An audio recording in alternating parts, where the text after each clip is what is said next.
अस्सलामुअलैकुम वरहमतुल्लाहि वबरकातुह। बच्चों, आज हम पढ़ेंगे विषय मराठी।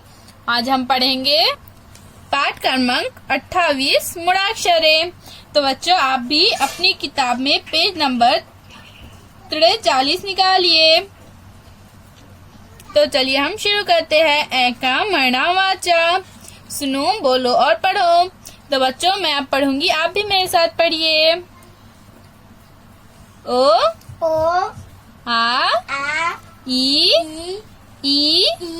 उ ए ओ औ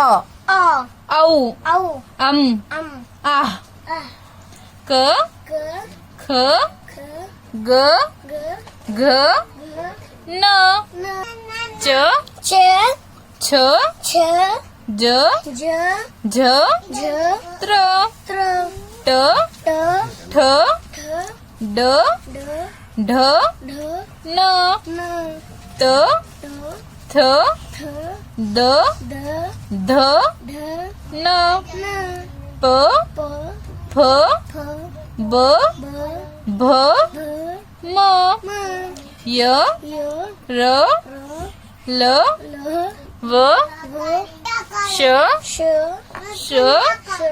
स ह ड़ अक्षर अज्ञ। इसी तरह से बच्चों, आप भी अपने घर में इन अक्षरों को पढ़िए। फिर मिलेंगे बच्चों। अल्लाह हाफिज।